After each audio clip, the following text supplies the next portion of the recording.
Hi, can everyone hear me? Yes. Yeah. Well, welcome. I don't know if maybe we can wait a couple of minutes before to see like everyone joins. But yeah, meanwhile, I can start saying like, thank you so much for joining everybody who's in the chat and all the speakers. We're really happy to have you here for this roundtable. I'm Lucia. I'm Chief Growth Officer at Bangui. And in case you don't know us, we are a consultancy and software development company focused on fintech and payments. We work across the whole ecosystem, both behind the scenes, building payment processors, orchestrators, cross-border platforms, well, investment platforms too, and robot advisors, but also on the merchant and e-commerce side. And well, actually thinking about being here today, if I go back to like my high school years, I never would have imagined I'd end up working in fintech, mostly because like math was definitely not my strength. Words were, so I kind of like ruled it out completely. But I ended up finding my way into fintech from like a different angle. I studied communications, did a master's in marketing management. Then I joined the software industry and worked across different types of companies until I got to Bangui, where I had to understand fintech. I needed to like understand the projects, what I was selling, how to add value, and stay up to date. And somehow here we are 2 years later, and I'm fully immersed in the industry and have worked on several projects, like building a cross-border payments platform from scratch. So yes, high school Lucia, you can work in fintech without being a genius in math. And along the way, you're going to meet incredible women who are going to make the journey even more meaningful. Some of them are actually sitting here today, which makes me especially excited. And I truly admire everyone in this roundtable. And well, this industry is what connected me to all of you. So that's really why I wanted to bring this group together to create a space where we can openly talk about what leadership in fintech actually looks like in practice, our experience and advice on starting and growing in this industry. So this roundtable, we're going to dive into what's really like to earn a seat at the table in a male-dominated industry and how we can make it more inclusive and sustainable for women. But enough of me talking. Let's start with like a round of introductions. So Kelly, do you want to kick us off? Good morning and good afternoon and good evening for those joining. First of all, thank you for taking out time on your Friday. I'm Kelly Anderson. I'm the VP of Network Products at Visa, and then formerly came over from Amazon and Microsoft. And so happy to be here with this group this morning.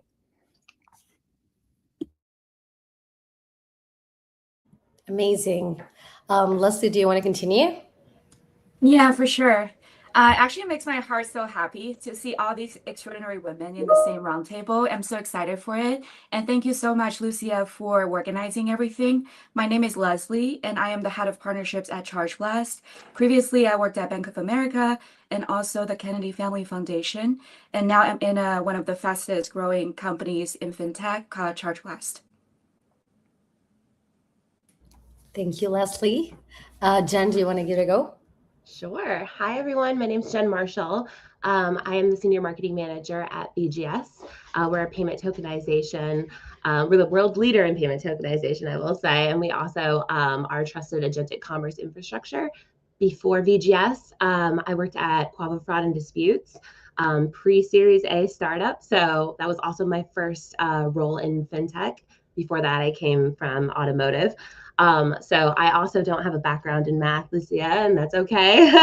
But yeah, no, so grateful to be here. Thank you so much for organizing this. Happy to hear it. And how far you've come without the background in math. So Rose, do you want to continue? Absolutely. Thank you, Lucia, for organizing this. This is so great to see some incredible women come together.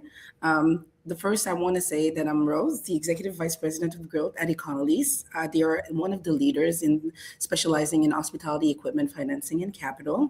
I was previously at Spritly. This is where we met Lucia in Payment Orchestrator and other notable companies such as Lightspeed and GSoft. Now, called WorkLeap. I have over 15 years of experience driving growth through ecosystem design, strategic alliances, and building and executing scalable go-to-market frameworks. And I'm also recognized for building high-performing teams and delivering measurable global impacts. So nice to meet you, everyone, and very excited for this talk today. Well, love that intro. This is going to be great. So last but not least, I want to hear about your intro, Ash. Thank you. I'm so excited to be here. Hi, everyone. I'm Ashley Binder. I am the Senior Manager of Business Development at GeoComply. We are the leading compliance-grade geolocation intelligence company. We originally built the geolocation infrastructure for the online gaming industry. So we support operators like FanDuel, DraftKings, BetMGM, about 95% of the regulated online gaming market.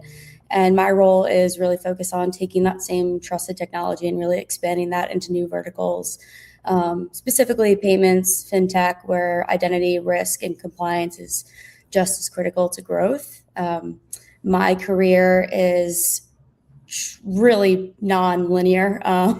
I started in sports business, really working with professional teams, leagues, sports agencies, and then moving into digital identity and shifting into tech and partnerships, and now shifting on over into fintech, where I really focus on growth strategy, partnerships, and building growth in new verticals and really fast-moving, highly regulated industries. And because of that, I spent a lot of my career in rooms where I wasn't the obvious fit at first. So I think today is going to be a really interesting conversation on a lot of different leadership styles and how that fits in new spaces. Amazing. What a great way to get it started. So the idea now is like I have a few questions like to help guide the conversation, but I love this to be interactive. So please feel free to jump in and share your thoughts anytime. So I kind of divided this into 3 blocks, so they have something to do with each other. And in the first one, I want to kick off with like the starting of your fintech journey. And I'm going to start with Kelly. So I wanted to know, like, what was it like starting your career in major tech and fintech companies like Amazon, Microsoft, and Visa? And how did you grow into leadership roles as a woman? Oh, what a great question. I, like most people, I definitely did not realize I was going to end up in fintech. So during grad school, I actually worked for Liberty Mutual, the insurance company, and then was recruited by Amazon. And really I would say the start of my career really at depth was at Amazon. And a company like Amazon is intense, but in the best way. So I always joke that it was like dog years. So it was really rapidly evolving and really cutting my teeth. The pace was super high, but you're surrounded by people who push you to think bigger. And one of the things early on for me was every person I met, I looked at as a way to learn from, right? Like they were sent to taught me some sort of lesson, even if it was a difficult lesson at times or a hard lesson, or maybe people I didn't always want to take lessons from.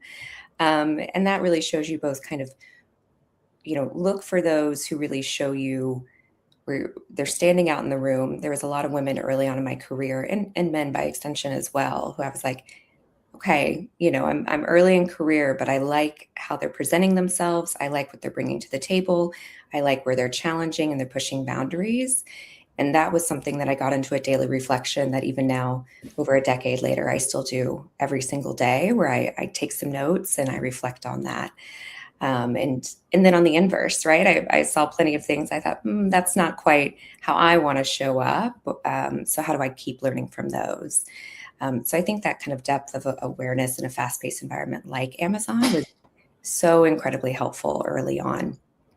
And I still have notes to this day. I have like a whole book of notes in my phone that's never ending at this point. The other thing I learned, especially early, and I thank Amazon for this, but by extension, I would say I had the same thing at Microsoft and now at Visa, is you can't wait till you're 100% ready. I worked with so many women early on, and even myself, where I was like, I do not have a degree in computer science or math, to be very clear. but I was working with amazing people who did, and instead of waiting to be at 100%, I realized pretty quickly if you could hit about 50%, then you were ready to step into it. And that's really like where the growth comes from, is where you stretch and push yourself in those. Because if you wait, like it's not going to come and knock on your door at the end of the day. And having grit around that, just, okay, I've got the 50%, I'll get to the 100%. I have the grit to get there, and I'll work through it and keep learning from the right people. And, you don't need perfection, just that willingness, first and foremost. So, especially as I shifted from IC to manager to really what I would say is as leadership, a big shift for me really came on how I communicate. Because early days, you really need to be in certain levels of depth. You're learning, especially early stage career. But as you shift into leadership, I'm a big believer that clarity is kindness. So very, very quickly for me, the leaders that I was impressed with were the ones that gave clarity. And it didn't have to be in the depths. They needed to go across many spaces where maybe they weren't a SME with 20 years behind them or what have you, but they could bring in the clarity that was needed, even if it was a hard clarity, by the way. Like, clarity doesn't always mean that it's soft and feel good. Sometimes the clarity is we're not doing what we need to be, or we're not succeeding in where we need to be. But having those honest and real conversations and direct to the point really helped kind of bringing in that piece. The next big shift for me as I moved into leadership over these years, especially into bigger and bigger teams, was really getting into thinking deeply about where the future was going, and not just in terms of the market, but in terms of everything that was happening in the organization, in my team, and the culture of my teams. Because the more that I could look at and start to understand where these different pivots could come, it became less reactive and much more predictive.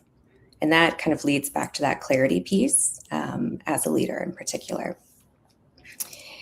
And I think kind of with that, what I really want to kind of land with this one, but open to always hear more, is strong leadership that I've observed was really around that clarity, that growth, and bringing others along. Microsoft has this term called Model Coach Care that I actually love for leadership, which really starts with modeling the behavior, coaching, and then caring for it.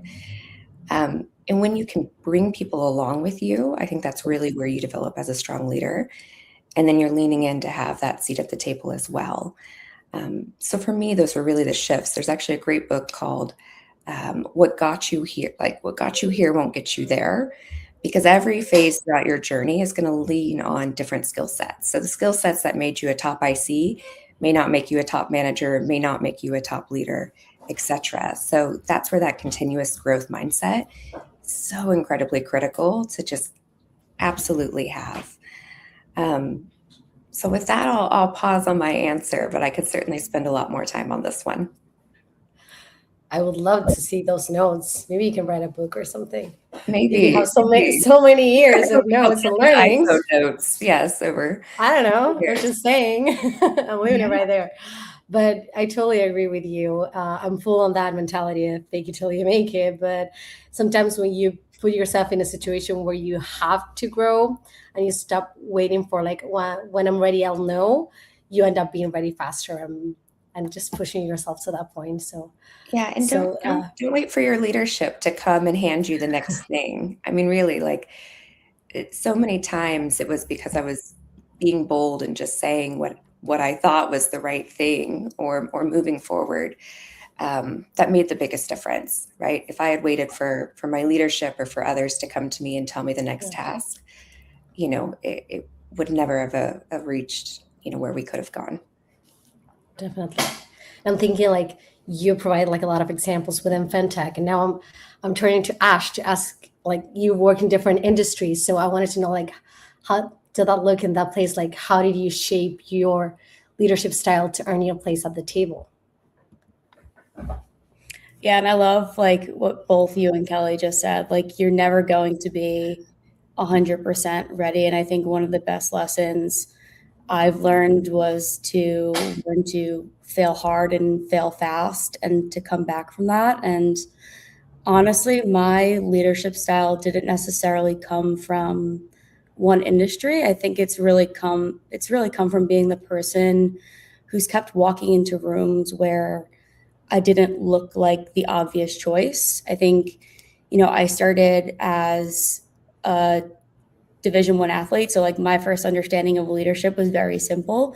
Like I show up prepared on the softball field and compete really hard and try to make people around me better and make my team better, and don't expect anyone to hand me playing time. And I really just take that same mentality every day to work with me today. And when I moved into sports business, when I started my career, that being with like IMG and then going to the NFL and then into tech with Clear and now Fintech with GeoComply, like I realized every room may have had a different language, but the rules really stayed the same, right? Like people trust the people who do the work, who come in with accountability and truth, who don't panic when things get really hard, who keep showing up when things are really messy. So my leadership style is still very grounded in like that athlete mindset, where I don't really need to be the loudest person at the table or the loudest person on the field, but I always want to be the person who stays ready, who remains accountable, and who like is okay with taking the hit without losing focus. And I think like the more industries I continue to move through and learn from, the more I realize like leadership isn't necessarily about fitting in. It's about remaining consistent enough that the people around you know exactly what they're getting into when they're showing up. I like that you're bringing that mindset to all the industries, because it is true. And it makes a difference, and you can tell from the other side when somebody is so reliable like that. Leslie, I'm thinking like you're coming from finance, as you said, and a venture I know as well. How did you navigate fintech and the startup environment, being probably one of the few women in the room? I think that's a very, very great question. I'm not gonna lie, I think it's really hard at the beginning, especially because like for me, I'm very used to being like sometimes not just the only women, but also the youngest in a room full of men. And when you're trying to negotiating something, when there's like full of different power dynamics. And for me personally, I'm from a different country. I'm from Beijing. This is not even my first language. So like all the very factual situations kind of point to the opposite of success. Like that's how I saw it when I first like started my career. I had like a lot of fear or doubt in my heart of like where I could actually go. I think a few things that helped me tremendously. First of all, I think just definitely find your mentors in the field. What helped me a lot, I think Callie touched on this too, is that try to find people who can resonate with you of your grit, of your resilience, of like how you succeed. And then sometimes mentor doesn't need to be someone you talk to on a daily basis. It could be from books, it could be from podcasts, it could be from videos you watch online. I think those can really help you to find your seat in a room that when everyone doesn't look like you. And then I think secondly, I just don't overcompensate when you're the only woman in the room. Like never. Cause like I like what Ash touched on too. Like you don't need to be the loudest person in the room to claim your power. You should be the person who are very genuinely being yourself and who are actually bringing value to the table. I like how you put the comparison between startups and also like big financial companies. Because like one huge advantage of working in a startup, I think Jennifer has like similar startup experience, maybe she would agree, is that even though there's like less structure in it, you actually are very, very result driven. One thing I learned is that people don't care about my title. I don't even think they care as much as about my gender sometimes. They just care about like if you can move deals forward. So if you have that mind of, okay, I need to be very, very goal oriented. I don't care who you are. You don't need to care like where I come from, like who I am either. You just need to know I'm here to get things done. So I think when you have those in your mind, being a woman is actually not to your disadvantage, but truly to your advantage, because it's very hard to forget the only women in the room. Because I think whoever has senses, they know that, okay, it probably takes her more to be in this room than anyone else. And I've worked with a lot of organizations that Rose was leading, and I definitely see how those were all like very male dominated. And I started to find my place, and I started to see it as a huge advantage that I can be in a room like this where there are all extraordinary women, but also in a room that's like very fast growing. And then it's like I'm the only woman in the room, that I don't forget about my voice and I don't forget to advocate for others. That was amazing to listen to, Leslie. Totally agree to everything you just said. And when you see like a woman in that place, you know how much it took her to get there. And there's a strength and it builds up in your character that just doesn't come if you didn't have to go through that, probably. And now I'm thinking, sorry, heard something? No. I was thinking about representation that you mentioned, that still limited in fintech, not only being a woman, but also you mentioned not being from a different country, not being your native language, that it happens to me too. I have like two personalities when I think in Spanish, when I think in English. So I know you have all that too. And I'm thinking, like with Rose, like we know representation is still limited in fintech in that sense. So I wonder, like, which challenges have you faced that shaped your experience in this industry? And how did you approach them? First, thank you for this question, but I want to come back. I love that sentence you said. It's very hard to forget the only woman in the room. I will always remember that sentence. That's actually very well said. But thank you for these questions, especially because I'm representing two diverse and minority groups, right? I'm a Black African American and woman. And one of the most consistent challenges is having to establish credibility faster and more deliberately than others, I find. There's often an unspoken rule that I need to prove my expertise before my ideas are fully received. And at times, your contribution can be overlooked or attributed to others or elsewhere. So what's helped me is being very intentional about how I show up. And first, preparation is key. I make sure I come in with a clear point of view, backed by data, or specific examples often. That way, when I speak, it's concise and grounded and harder to dismiss. Another way is I've learned to claim my space very early. Contributing in the first few minutes of a discussion sets the tone and also signals that you're there to actively participate and not just observe. Third, I think I use strategic reinforcement a lot. If I see ideas, mine or others, that are being overlooked, for example, I always try to circle them back or restate them clearly, sometimes tying them to the business objectives. It helps anchor the contribution and the value of your point of view. And finally, I love building allies in the room. I think it really does matters. And whether it's pre-aligning with your colleagues or your peers and supporting others in the moment, I think having that mutual amplification can significantly increase visibility and impact. But for anyone navigating like similar environments, I think my advice would really be, and align with what Kelsey said, like, don't wait to be invited into the conversation. Step into it with clarity and intention. You know, your perspective is valuable, and often it's exactly what the room is missing. So don't be afraid to speak up.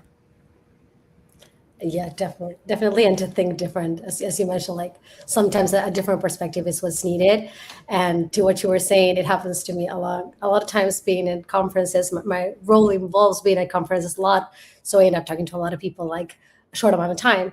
So I always have to prove my value in the first, I want to say a minute, but maybe seconds. And at the beginning, it was like a bit like too much, like knowing like I had that pressure, but now I think I got it like as a skill. So you have that learning as an advantage, and that is definitely true. And I want to ask Jennifer now, because we know it's important to have representation as a woman, but we also know that our lives are sometimes different. And I want to know, like, based on your experience, like in marketing, in managing teams, in travel and events, that I see you everywhere, what advice would you give to others navigating like demanding work that you have and your personal transitions, especially, I'm safe to say that now that you're expecting? I think this has been touched upon, I think, by Leslie and by Ash, but my experience in like a pre-Series A startup environment and in a high-paced environment and dealing with events, there's a lot of instability that happens with events because something always goes wrong, and it's okay, but like things always go wrong, just how it is.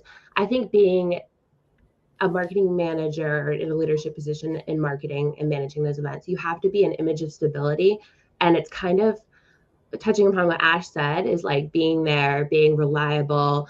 I think being an image of stability when things might be chaotic, either at an event or in an organization that's maybe pre-Series A and things are crazy, everybody's doing things, there's might be like a lot of emotions going on.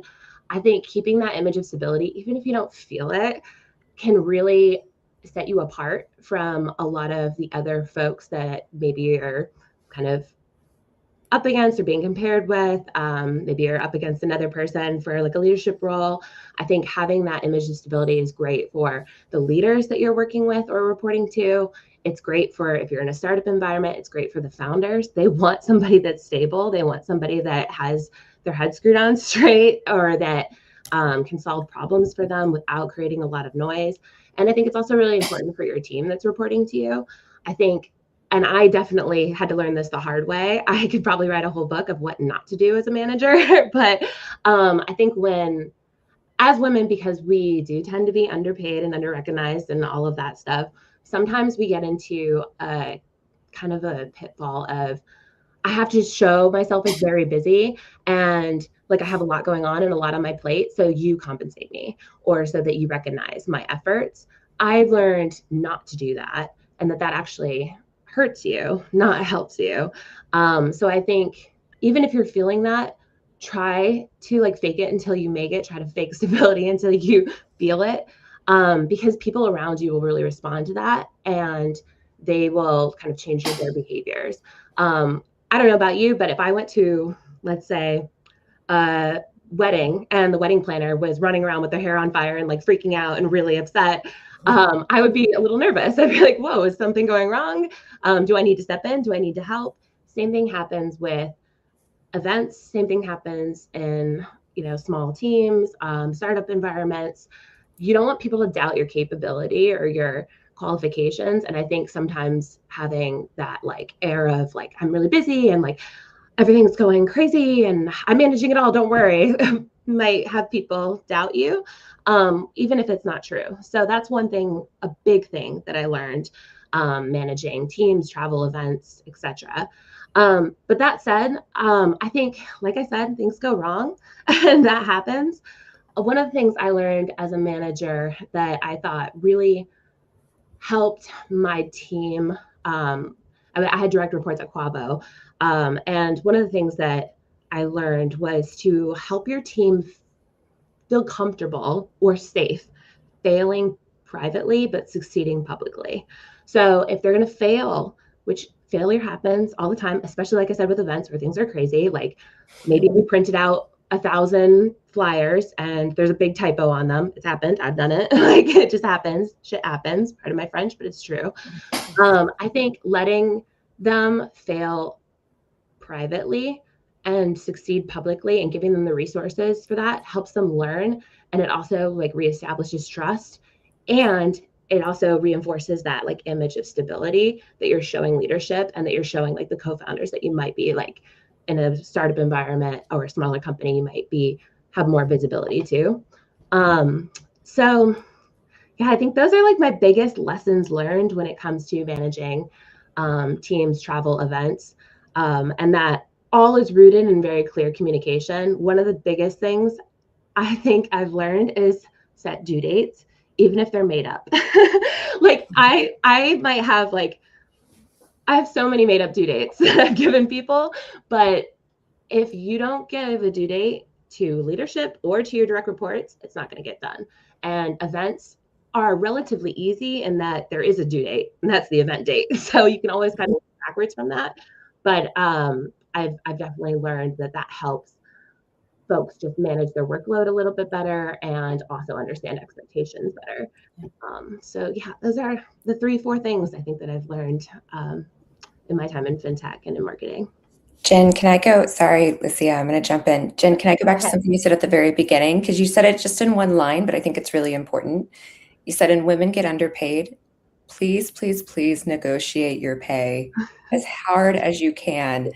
I had a long time ago, one of my friends, he was debating what job, and he said, "Well, I'm going to make," and he said to me at the time, I thought was a crazy number. And I said, "They're never going to pay you that." He goes, if they want me, they will. And he was just so like, Simple as that. big deal. If it doesn't, it's not personal. If they don't take me, someone else will. And guess what? He got the job and he got more. And it changed that mind where I was like, why am I begging? I own this and I'm worth this. So please never undersell yourself. I see that a lot. I've had over 300 plus employees at this point in my life, and there is a pay discrepancy. Can I add a last comment? Because I really relate to that. We could have a whole panel just on salary for women. Honestly, I so relate to what you just said. One thing that's very important, there's never a better time to negotiate than when you get hired. Never forget that. You will never increase your pay more than when you get hired. This is your power of negotiation. And I did the same thing, Kelsey, where I was like, oh, well, I asked literally at one of the salary way more than I wanted to have a buffer, and I literally got what I was worth and what I deserve. But women do not do that enough. We're not intentional about it enough, and never lose your opportunity, because when you get hired for a new position, that's your moment. I just wanted to add that. Yeah, agreed. I think also if you don't ask for that or don't have the salary that you feel that you're worth, it affects how you do your job for the rest of the time you're at that company. Because if you feel like you're underpaid and then you feel undervalued, and you feel like you're always fighting for that, and it's draining, and it can take a lot away from like yourself and your work. So. And the importance to talk about this with colleagues, with friends, not like don't know like your best strategy for that, and not having somebody else's experience. Just doing it by yourself is important to have this as a topic of conversation as well. Yeah, we can stick here for an hour or more. So I'm gonna change the block. We will have to make it like a second woman in fintech roundtable to continue with that. But my idea for the second block is I want to dive a bit deeper on the maybe like challenges and lessons and trade-offs as well of being a woman in the industry. I know we touched upon it a little bit, but maybe a little bit more. I want to start with Ash. As a woman stepping into leadership in fintech growth, what felt harder than expected, and what strategies or mindset have helped you earn your seat at the table? Yeah, I think what felt harder than expected was probably realizing like the higher you go, the less anyone tells you the rules. But then at the same time, the pressure to get it right gets bigger. However, at the same time, the higher you go, no one knows what the heck they're doing still. So don't let anyone try and fool you that they have it all figured out. We're all trying to figure it out as we keep going. But I think like in fintech, and especially like in growth and on the strategy side in particular, like you're often in rooms where like decisions move fast and like the conversations are really technical, and a lot of people at the table like have been in the industry for a very long time. And I think for me specifically, like coming from a non-traditional background, like I've definitely had these moments where I felt like I had to prove myself to belong before I even like got a chance to contribute, or before I even pulled my seat up to the table, you know, like even had those moments of like the imposter syndrome, right? So I think, you know, even for a woman, like that feeling could be different. And I think like to Rose's point, like there might be that pressure to feel like really prepared or really polished and confident and likable and smart and checking all those boxes all at the same time, and not to make the mistake that people remember. And you want to show up strong, and you also don't want to be seen as too aggressive or too much and all of those things. And you want to be collaborative, but you don't want to be talked over. And like there's these consistent balances and things that you're trying to do that a lot of women are trying to manage all at the same time that we try to do, and we don't always just talk about them. And it's funny because you know, I lead this community of women, you know, Lucia, Jennifer, Kelly, like the three of you are in it, like work like a girl. And I've had a chance to talk to tens, maybe hundreds of women across fintech, healthcare, entrepreneurship, all at different stages and seasons of their careers. And the common theme is a lot of us are just like figuring out all in real time. And it's another reason why I think this conversation today is so great. It's a conversation to say like, hey, you're not alone or crazy, and having this feeling that all of these things are happening right now, or like you're feeling this thing too, or we're having this thing at this moment. And, we want the career, we want the leadership opportunities, we want to make an impact, but we also want a life like outside of work. We want the relationships, we might want the family, we want the travel, we want the personal goals, we want time for ourselves. And for a long time, it felt like you may have had to choose one or another, or at least pretend like you weren't struggling to balance both. And I think what helped me to shift my mindset was realizing I don't need permission to have a point of view, and I don't need to fit into a specific mold or a box of what a leader, whether that was in fintech or in sports or whatever it is supposed to look like. And my job isn't to be the most technical person in every room or to be someone that I'm not. My job is to connect the dots and ask the questions other people aren't asking, and to help move things forward. And the more I stopped trying to show up as who I thought I was supposed to be, and to just show up as myself and be very direct and curious and competitive and just a human being, the more confidence I built in myself, and the more people just trusted my voice and trusted me as who I was. And I think just, from a woman's perspective, and just being empathetic and just shutting up and like listening, right? Like, I think earning your seat at the table, like, isn't just about performance. It's about giving yourself permission to be there, even while you're still growing and still learning and still just trying to figure out how all the pieces come and fit together. And I think like why these conversations just matter, because like the more we talk about what leadership like really looks like in real life, the easier it just becomes for, the next woman walking into the room, or the mentee that you have like that walks into that room, like believes that she can be there too, or has the confidence that she can be there too. So I think honestly, like just to pull it all together, like one of the biggest mindset shifts for me was just realizing I don't need permission to have the point of view that I have. It's just to be okay with being the authentic person that I am, and coming as who I am as Ash. First of all, you need to join Work Like a Girl community. Plug right there. Subtle plug. Yeah. Actually, it's one of like the few places extra work Slack that I actually check upon. And I always like a phrase that I'm probably gonna say it wrong, but anyways, it's like she's not being bossy, she's just being a boss. And I think when you're surrounded by men, sometimes it's easy to forget that is actually doing your job and it's normal what you're doing. And this kind of communities and places and talks actually help talk to other women who have the same role as you or similar responsibilities and are doing like the same that you're doing, and it's okay. So yeah, everything you said is just great. I'm thinking, talking about this kind of roles in growth, like Rose, that you're leading so many growth initiatives, like what kind of like tough decisions did you face? I suppose it's hard to come up with some here, but if you can, and kind of like what strategies did you use to navigate them as a woman that others maybe could like apply in their own careers? No, I have so many. I could again talk about this forever, but another book.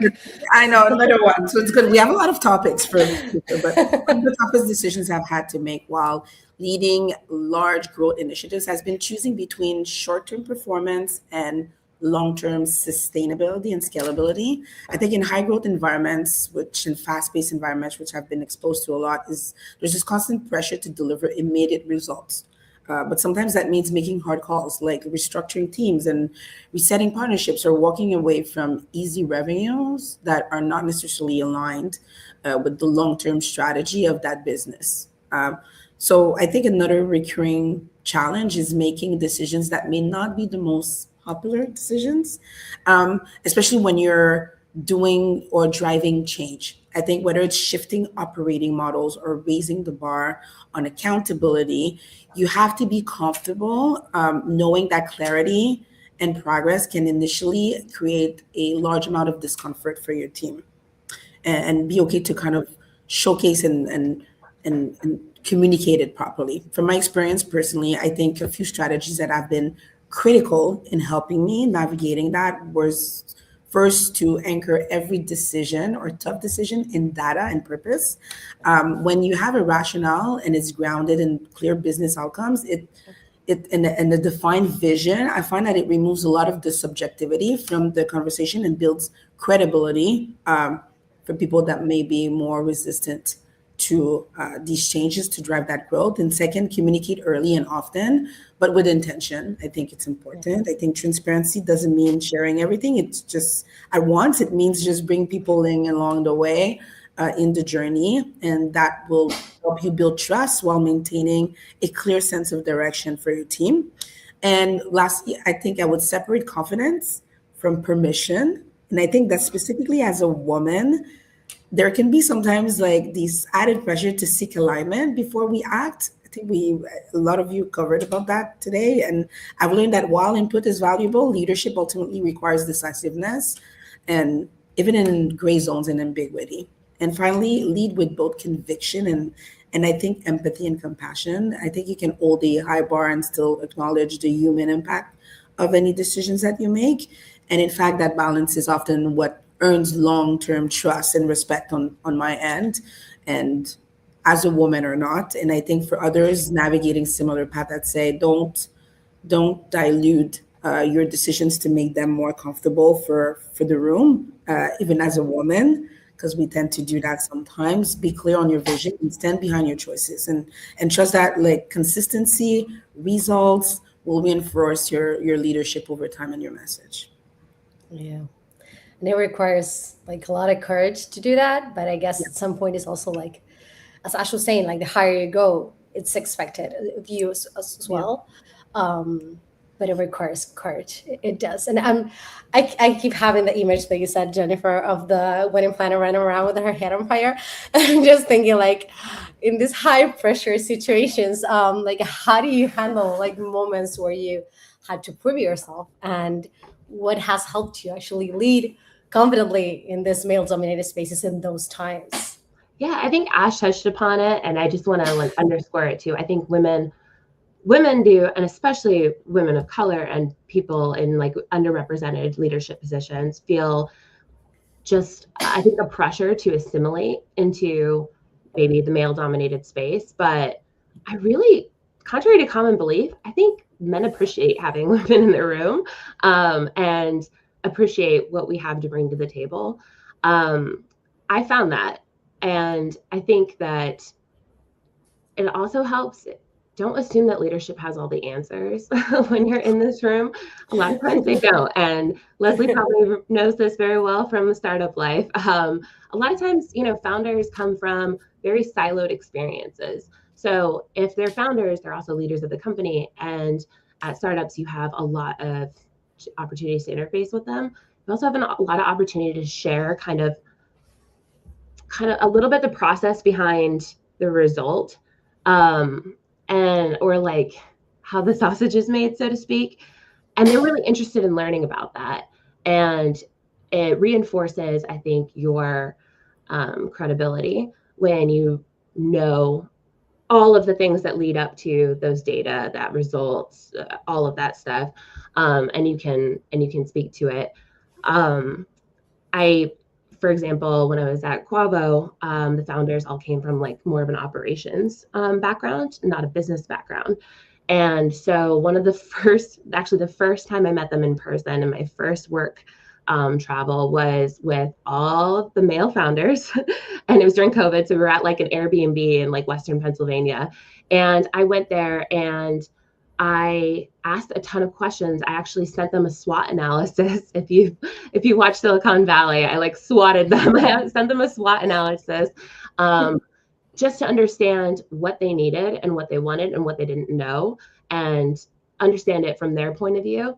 And they all did it. These are co-founders of the company, and they all did it. And one of the biggest things that came up was what was holding us back from, signing deals, and we were selling into banks, so back office and things that take a lot longer. And one of the things was implementation fees. So literally come out of that SWOT analysis, we're there, I'm sitting with all the founders, is restructuring pricing. And we did that like in a couple hours. We sat down and did a pay per transaction pricing model instead of having those implementation fees. So me being in marketing, this is the first time I'm meeting them. I think I'm month 1 into the job, was involved in a whole realignment of the company just because it came from this marketing SWOT analysis that I did. Don't assume that the leadership team has all the answers or all the experience, because they likely don't. And this is not just for startups. I think you can also say this for big companies, because a lot of times folks at big companies, especially if they've been in leadership positions for a while, sometimes they can not like forget, but kind of forget all of the like little things that are happening in the background to make these big results happen and to achieve ROI. So if you really keep your like ear to the ground and bring very concrete examples, data, all of that, I think they appreciate that. But I think the last thing I have is not just asking questions, but identifying gaps. And I think I can't remember who spoke on this, but taking ownership of filling those gaps, just taking that initiative, just doing it. Don't ask for permission to do it. Don't wait for somebody to tell you. This is really, it's a lot easier, I think, to do in a startup role, because nobody's really giving out assignments, especially if it's an early stage startup. You really have to take initiative. It can be a little bit more daunting to do in a corporate role, but I think it's appreciated all the same, and don't lose sight of that. So don't be scared to take initiative and to just work on things, especially if you see that there's a big gap. Definitely. And even more, I think, from that example that you came up with, is that when you join a company, you have fresh eyes from the outside, and you see probably a lot of things that maybe you think like, oh, they are not doing it because ABC, and actually maybe they haven't even thought about it, or so, and wanted to prove your worth in the first time that you join the company, and the initial months, actually you have ideas, and then you're caught up in the routine. So it's actually like a great place to start with them, and you just come up with the right foot to, this is how I work. That's great. And when you said like sometimes men actually enjoy and want to have women in the table, I'm thinking of Leslie, that you're in partnerships, so you're constantly talking to people and actually negotiating, and I'm guessing like a lot of them are men. And I'm thinking like, when making these high stakes decisions and negotiating with your partners, like what kind of strategies have helped you make your perspective heard and use your position as one of the few women at the table to your advantage, in the negotiation? Yeah, that's a very real and a very interesting question. I think for me, for this answer, I actually want it to be something people can apply like immediately, like in your day-to-day, because negotiations can be very different, but I believe principles are very much the same. So the first thing that I think about it is that I really value like a first principle kind of thinking, meaning that I want to find the core of the problem, like the core of the situation, without any sugarcoating. So if you think about negotiations, like everyone here sell different products in their own companies, right? Like the negotiations could be very, very different in terms of who you face, and then what kind of numbers are you looking at, like the business model and everything. But what's the same thing is really, I think, putting into the framework that Rose was using, like the long-term and short-term, is really profit and short-term and long-term value. So that's like the first principle I think of when I come into a negotiation.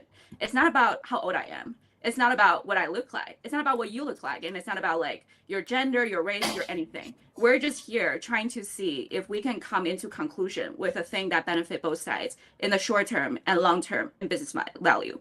Especially for me, I've worked in nonprofit too. So you really get to see like for profits, how that drives the conversation more than anything.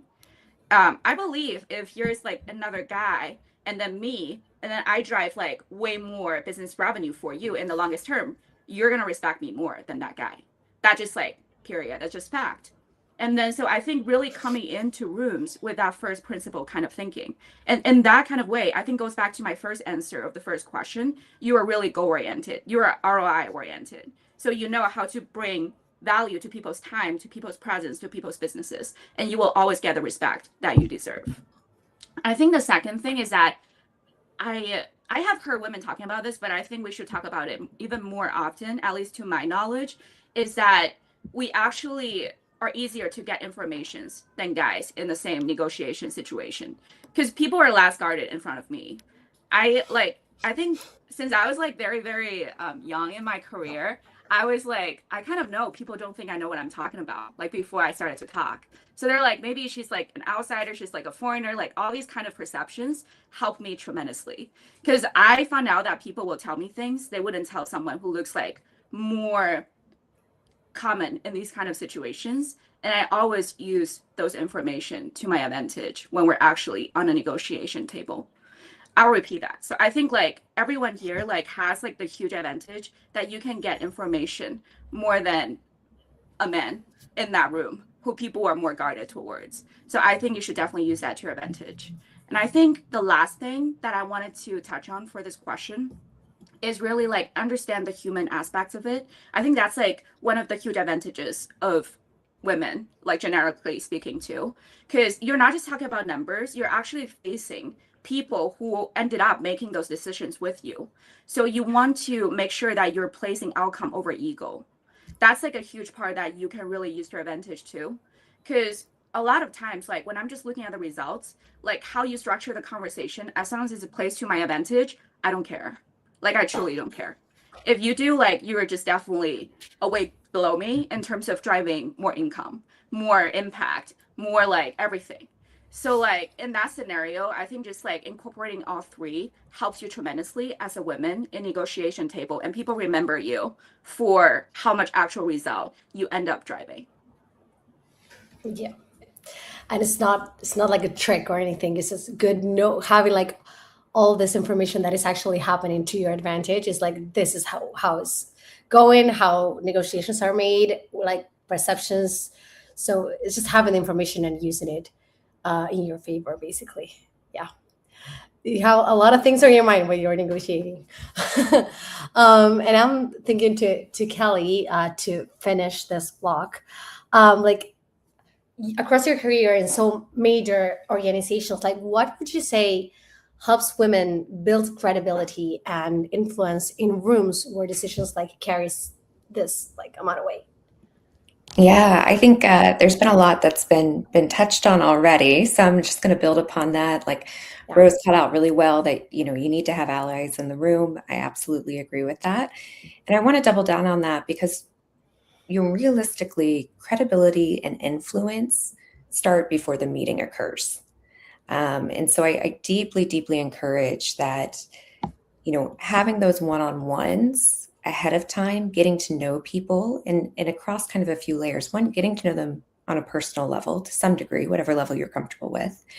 Know what they care about. One of the first questions whenever I'm getting to know someone, like I just joined Visa a couple months ago, so I'm getting to know lots of amazing people right now at Visa, and it's been fantastic. But one is to get to know them, their background, and so forth. But two, what are their goals? And I don't just mean like personal goals, like what are their organization goals? What are their top KPIs? What are the big bets they want to take? What are they concerned about? Because that's where we can find alignment quickly. And I know of kind of what we can pull together that's going to work. And a key thing to always remember too, whether it's in the meeting or outside of the meeting, is people are rarely going to remember exactly what you say, but they are going to remember how you made them feel. And so going back to one of the things Jen said of, praise publicly, give feedback privately, I deeply believe in. The one nuance I will give, especially as you move up in leadership, is that you do need to still create shared spaces for people to learn from each other. Like I love to use monthly business reviews as one of those spaces, for instance, because people need the connection, but it's a great, great opportunity to learn.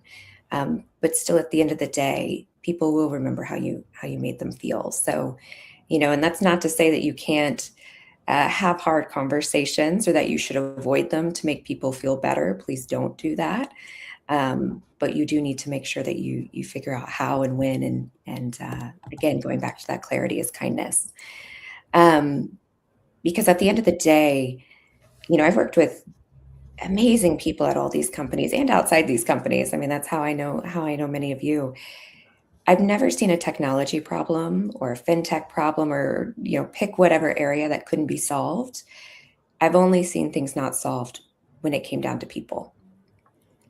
And so that's why really the people matters so much.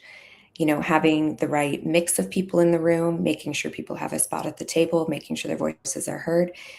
But again, that's why the relationships matter so much too. Because I've done some crazy hard, tech problems from early day concept Alexa voice to, I worked on early concepts of P2P payments, especially post demonetization in India and so forth. Like, they were really difficult tech problems to solve at the problem. But the reality of why they could get done is because we could all rally around it and work together and figure it out. And I think the other really key thing is expectations and influence. And what I want to kind of call out from that is unspoken expectations are immediately going to turn into misalignment. So, and I see this a lot where people speak past each other, or they say things that are very implicit. Explicitity makes a huge difference. It really allows us to have the right conversations, to have the right trade-offs. And again, it can be a hard conversation, but it's the right conversation. Going back to Amazon, because 10 years ago, their leadership principles are still like deeply embedded into my head. But one was disagree and commit, which I actually love, because at some point we've got to just trust each other, even if I disagree with you. And okay, we're going to try and we're going to go forth and we're going to learn from it and whatever the outcome is. So it really helps to kind of take out the additional risk to your relationships, ultimately to the work you're doing, ultimately to what you're bringing to customers and the impact you make. So please be explicit, put in the time to relationships. At the end of the day, it's all about the people. I'm so sad with the time. Like, I'm just aware that we're like almost in time, and I would love to stay here and talk all morning actually, but I'm going to improvise a little bit so we don't extend a lot and we respect everybody's time. So I'm gonna do, like, instead of like a third block that was about more like a closing block to focus on like what's next and give some advice, I'm going to just say one question like openly to all and feel free to intervene and say what you want to say. So maybe it's better for timing, because I want to close a little bit on, like, let's do like a small like exercise. Like, if you had like 1 minute to talk to your younger self, maybe at the start of the career, like, what advice would you give? And probably like, what advice would you share with women in the same position today? I'm going to kick it off because I think I was supposed to answer that question, but I'm going to make it very quick and not like elaborate with all my tricks and tips because of time. One thing that I would tell my younger self is I should be bolder. I should be way more like gutsier. Like, I think in anything that I did, I think I should have been more intentional earlier. I think I've been caught up in my mandates, always respecting my mandates, managing pipeline, hitting targets. I think I should have taken a step back more and be like, what are the objectives? And coming to the room with like a vision of a long-term vision and objectives. And I've learned that throughout my career, but I think I should have done that earlier and not be afraid to take the lead. And I think I was very hesitant earlier in my career, not taking place in a room, not wanting to speak up, not giving my ideas first, not being the first person to raise their hand. I think I should have been bolder in that sense of just trust your guts. There's no perfect answer. There's no perfection. It's just people want to see you come in with intention and guts and eagerness and drive. And grit. I think someone said grit earlier, and that's always respected. So I think that's what I would tell my younger self, which I am now, but it took me years to understand that.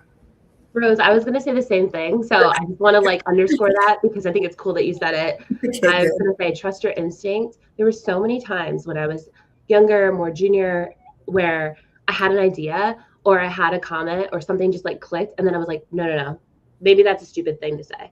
Or no, don't do that. And then some dude next to me says it and gets all this praise. And I'm like, oh. Or he says it like, or somebody brings it up like after the meeting or, you know, a month later. And I was like, I thought about that. I should have just said it. Just do it. Like, I wish that is the number one thing. So I'm so glad that you said that because I kick myself. And after enough times of being like, I had that idea, I should have just said it. You finally start just saying it. So don't be scared. Sure. The one thing I'll leave the group with is, as you're going through different seasons of your professional, personal life, the one thing I've kept in mind is something that I've heard from a woman named Cint Marshall, who was the former CEO of the Dallas Mavericks. She has a saying, glass ball, crystal ball. What are the things that are going to bounce back? What are the things that are going to shatter? So as you're making decisions of what are the things that, what's the third, board meeting that you're going to be able to go back to the fourth one? What's your son's second swim meet? What's the high school graduation? What's the thing that you're going to be able to get back? What's the thing that you're not going to be able to recreate? Think about those things and the positions that you're going to be in and the sacrifices that you're going to have to make with your time, and be confident and strong enough to stand your ground and know what your values are to make the decisions that are right for you, and do not waver or compromise on those things that are most important.